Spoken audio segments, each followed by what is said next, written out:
BJP सरकार के राज में 9 साल में महिलाओं के ऊपर अपराध बहुत ज्यादा बढ़े हैं। ये बीजेपी सरकार जो अपराधियों को संरक्षण दे रही है उसकी वजह से बढ़ रहे हैं। तेल के दाम, दूध के दाम, हर चीज के दाम बढ़ गए हैं। अब इलेक्शन नजदीक है तो महिलाओं के वोट को हासिल करने के लिए इन्होंने कम कर दिया कि ये जो बीजेपी सरकार है ये बिल्कुल महिला विरोधी सरकार है।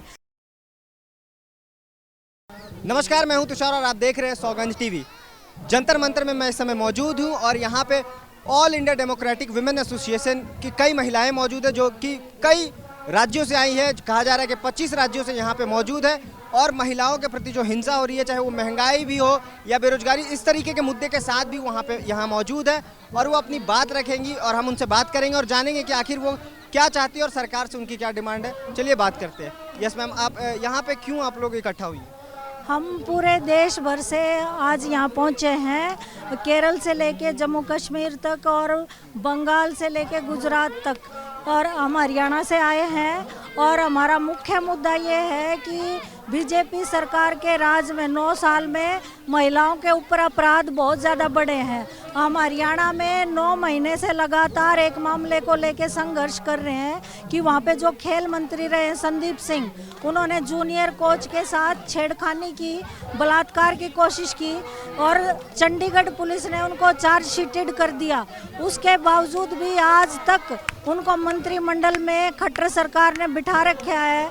यहाँ कुश्ती की खिलाड़ी जो हरियाणा से ही थी वो लगातार संघर्ष कर रही थी, उनको घसीट के यहाँ से उठाया गया। और जो सांसद हैं ब्रजभूषण शरण, उनको अभी तक मोदी जी ने अपने बगल में संसद में बिठा रखा है। बिल्किस बानो के जो अपराधी थे उनको छोड़ दिया।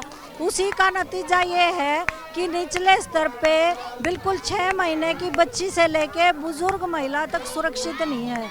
हरियाणा में 10 दिन पहले 3 खेत मजदूर महिलाओं के साथ घर में घुस के गुंडों ने सामूहिक बलात्कार किया और एक चौथी महिला की पीट के हत्या कर दी। तो इस तरह के जो अपराध हैं ये बीजेपी सरकार जो अपराधियों को संरक्षण दे रही है उसकी वजह से बढ़ रहे हैं। और इसलिए हम बीजेपी के प्रति रोष प्रकट करने के लिए यहाँ इकट्ठा हुए हैं। साथ ही साथ महंगाई बहुत ज़्यादा बढ़ गई है।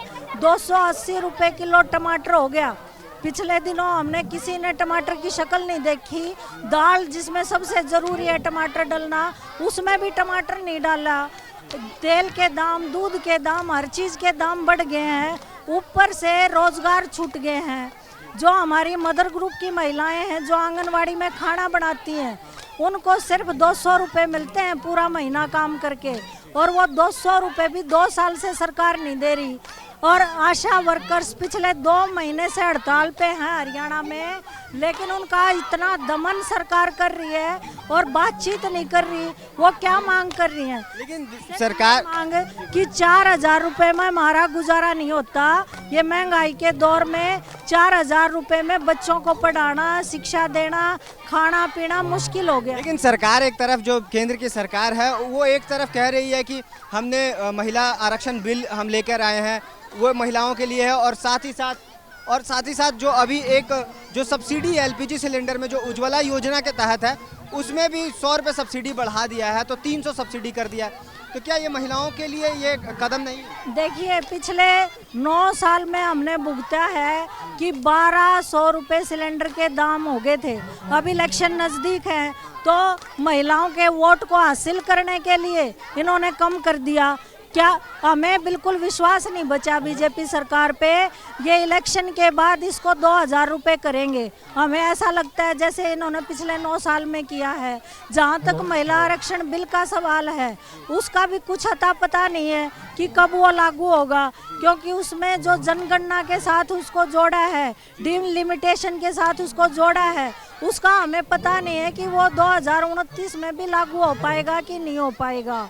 तो अगर इनको लागू करना था तो उसको अभी 2024 से उसको लागू करते, और 9 साल बीत गए। आपने 9 साल में क्यों नहीं वो किया? अब आप इलेक्शन नज़दीक है तो महिलाओं को ये झुंझुना पकड़ा दिया कि इसको बजाओ। लेकिन हम ये झुंझुना बजाने के लिए तैयार नहीं हैं। हमें समझ में आ गया है कि ये जो बीजेपी सरकार है ये बिल्कुल महिला विरोधी सरकार है। सबसे ज़्यादा है महिलाओं की सुरक्षा का सवाल और अपराधियों को जैसे बचाया जा रहा है, छोड़ा जा रहा है। मणिपुर का आप देखिए कैसे वहाँ पे जाति के नाम पे दंगे किए गए, उसमें महिलाओं को नंगा करके घुमाया गया, हमसे देखे नहीं गए हैं वो वीडियो। यहाँ हमारे नूह में हरियाणा में धर्म के आधार पे, हिंदू मुस्लिम के आधार पे वहाँ दंगे करवा दिए। सबसे ज़्यादा गरीब वहाँ पे प्रभावित हुए। वहाँ पे हज़ारों मजदूरों की जो रोजी रोटी रेहड़ी से चलती थी, खोखों से चलती थी, वो सारे जला दिए। युवाओं को जेल में डाल रखा है। महिलाएं जो हैं वो भूखे मर रही हैं। वहाँ पे महंगाई वहाँ पे इतनी बढ़ गई कि जो दूध 70 रुपये किलो मिलता है वो वहाँ पे अब 150 रुपये किलो मिलने लग रहा है। तो कैसे हम जिएं, क्या करें? तो इसलिए ये जो बीजेपी सरकार है ये किसी बुलावे में ना रहे। आने वाले 2024 के इलेक्शन में हमारा ये प्रण है कि हम इनको हटाएंगे, क्योंकि बीजेपी और आरएसएस ने जितना महिलाओं के लिए बुरा करना था कर दिया। अब उसका विकल्प हमने तैयार करना है। तो आपको लगता है कोई विकल्प है इस समय, मोदी की काट के लिए कोई विकल्प है इस समय 2024 में आपकी नज़र? हाँ बिल्कुल विकल्प है। सभी पार्टियां अगर एकजुट होती हैं, इंडिया अलायंस तो बन ही गया। इंडिया अलायंस बना है और हमें उम्मीद है कि अगर ये एकजुट होती हैं सभी धर्मनिरपेक्ष पार्टियां तो वो देश के लिए सबसे अच्छा होगा। क्योंकि ये जो देश के संविधान का जो चरित्र है उसको बदलना चाहते हैं, संविधान को ख़त्म करना चाहते हैं। दलितों के ऊपर अत्याचार इतने ज़्यादा बढ़ गए हैं कि गुड़चड़ी तक नहीं निकाल सकते। तो ऐसी जो हालत हो गई है, हमें ये लगता है कि इसको हटाए बिना सरकार को काम नहीं चलेगा। और ये सब पार्टियां जो इकट्ठा हुई हैं इससे हमें एक हौसला खुद अगर सरकार कल को बदलती है 2024 में, अगर सरकार जो है वो बदल के अगर इंडिया अलायंस मान लो अगर आ जाती है तो आप क्या चाहेंगे? क्योंकि आपको तो सिर्फ काम से मतलब है कि क्या आप ऐसा डिमांड चाहेंगे कि वो पूरा करे आपके? हाँ, हम एक तो ये चाहेंगे कि महंगाई कम हो, दूसरा महिलाओं को रोज़गार मिले, रोज़गार में सरकारी नौकरियों में महिलाओं को आरक्षण दिया जाए, ये हम चाहेंगे। और साथ ही साथ जो वेतन है वो सम्मानजनक हो। जो ट्रेड यूनियन एक्ट के तहत 8 घंटे काम के जो अब बढ़ के 12-12 घंटे हो गए हैं वो कम किए जाएं। हम ये चाहेंगे कि जो कृषि है, खेती बाड़ी में जो महिलाएं काम करती हैं, खेती बाड़ी में काम करने वाली महिलाओं का जितना खर्चा लगता है उससे कम से कम 1.5 गुना उनको मिले, ये हम चाहेंगे। और साथ ही साथ महिलाएं सुरक्षित रहें। जे.एस. वर्मा कमीशन की जो रिपोर्ट्स हैं वो लागू हों, ये हम चाहेंगे। हम इसलिए इकट्ठा हुए हैं अपने हक की लड़ाई लड़ने के लिए। महिलाओं पर इतने अत्याचार हो रखे हैं जो हर गांव में खेतों में जाने लायक नहीं रह रही औरतें, खेतों में काम करती हैं। परसों की 3 दिन पहले की घटना है, गांव सोनीपत के गांव में घुवाना ब्लॉक में एक महिला खेत में काम कर रही थी, चारा काट रही थी। उसको 3 आदमी गुंडे 3 आदमी 3 किले खींच कर ले गए हैं। उनकी माँ, बेटा बोला है उनका माँ कहाँ है, तब थोड़ी सी उसकी मुंह खोल के उसने आवाज़ निकाली और तब उसको पता लगा कि मेरा बेटा भी आ गया है। उन्होंने आवाज़ दी है, तब उसको जिंदा छोड़ा बस, और कुछ नहीं छोड़ा उसके पास। और ऐसी ऐसी घटनाएं पता नहीं कितनी और ये ब्रजभूषण को बचा रखा है, संदीप को बचा रखा है। इसलिए गुंडागर्दी करने वालों को संरक्षण मिला हुआ है और ये बार बार ऐसे ही काम कर रहे हैं। और ये इतनी महिलाएं आए हैं, सभी के राशन कार्ड काट दिए हैं, सभी की पेंशन काट दी है। सरकार पता नहीं क्या क्या जुल्म कर रही है, एक छोड़ एक बड़ा जुल्म हो लग रहा है। हम इसलिए अपने हक की आवाज़ उठाने के लिए आए। और आप लोग सब यहाँ पे इकट्ठा हुए हैं, तो यहाँ पे आपको लगता है कि आपकी मांगे जो है वो मानी जाएगी? हम इसीलिए यहाँ पे आए हैं कि सरकार हमारी मांगों को माने। सरकार यदि हमारी मांगों को नहीं मानती है तो इसके खिलाफ हम पूरी जनता को सड़कों पर लेकर के उतरेंगे और अपने अधिकार के लिए हम जो भी संघर्ष करना होगा हम करेंगे। क्योंकि सरकार रोज नए नए नियम लागू कर रही है।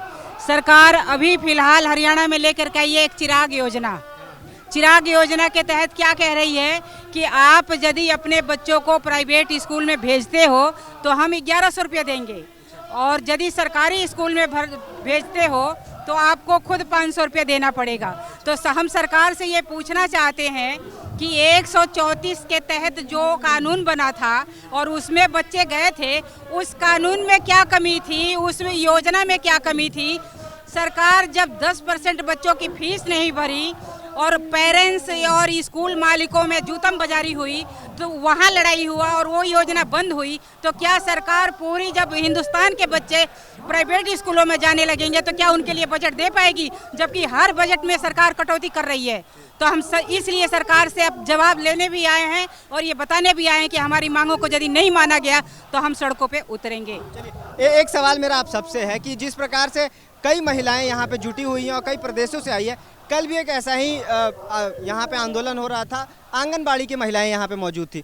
तो इतना बड़ा नेटवर्क होने के बाद भी महिलाओं का ये छोटी छोटी जो समस्याएं हैं वो भी सुनी नहीं जाती। तो आपको लगता है कि जो महिलाएं हैं उनका प्रतिनिधित्व सही से नहीं किया जा रहा है? नहीं, प्रतिनिधित्व तो सही से हो रहा है, लेकिन अभी महिलाओं को पूरी जानकारी वो नहीं है, जिसकी वजह से लोग इकट्ठे नहीं हो पा रहे हैं। जिस दिन लोगों को वाजिब जानकारी मिलने लगेगी और जान जाएंगे अपने अधिकारों को, सरकार की ईंट से ईंट बजा देंगे, सरकार यहाँ रह नहीं पाएगी। तो महिलाएं इतनी अवेयर हैं कि अपने लिए आवाज़ उठा सकती? बिल्कुल, महिलाएं अब धीरे धीरे अवेयर होती जा रही हैं कि अपने हक के लिए लड़ेंगे। जब अवेयर हैं जब ही तो इतना यहाँ पे आई हैं। आप लोग अपना संदेश लेकर घर घर जा रही हैं कि आप लोग क्या चाहती हैं और सरकार क्या करे आपके लिए? अपना संदेश हम डोर टू डोर ले जाते हैं और हर महिला को और जो भी समाज गरीब तबका है उसको हम जागरूक करने की कोशिश करते हैं। क्योंकि जो महिलाओं का जो ग्रुप होता है वो कहीं ना कहीं पॉलिटिकल ग्रुप के साथ उनका अलायंस होता है। हर पॉलिटिकल पार्टी का अपना एक महिला संगठन होता है, जिसके वजह से कहीं ना कहीं वो राजनीतिक तौर पे दब जाता है। तो आपको लगता है कि एक इंडिपेंडेंट जो संस्थान है वो इतना बड़ा कदम उठा के महिलाओं को अवेयर कर सकती है? हाँ, हम कर सकते हैं। जनवादी महिला समिति है, ये महिलाओं को अवेयरनेस कर सकती है और करती भी है। चलिए, तो देखा आपने यहाँ की जो महिलाएं हैं, काफ़ी यहाँ की जो महिलाएं हैं वो काफ़ी अपने आप में मजबूत दिख रही हैं और उनका मानना है कि वो जो चाहती हैं कि यहाँ जो औरतों के खिलाफ जो पूरे देश भर में जिस तरीके का माहौल है वो ख़त्म हो। बृजभूषण शरण सिंह का जिस तरीके से नाम लिया गया कि उसने यौन हिंसा के उन पर आरोप है, बावजूद इसके अभी तक उनका कोई इस्तीफ़ा नहीं हुआ है और आज भी संसद में वो बने हुए हैं। इस तरीके की कई और घटनाएं हैं, लेकिन कोई इस पर जो एक्शन है वो नहीं लिया जाता, जिसकी वजह से यहाँ all India democratic women association की जो महिलाएं हैं यहाँ पे आई है और लगभग 25 प्रांतों से आई हैं और यहाँ पे धरना दे रही हैं। अब देखते हैं कि आने वाले वक्त में इनको सुना जाता है या नहीं सुना जाता है, ये तो वक्त ही बताएगा। तब तक हमारे साथ बने रहिए और देखते रहिए सौगंध टीवी। धन्यवाद। आप देख रहे हैं सौगंध टीवी, सौगंध वतन की।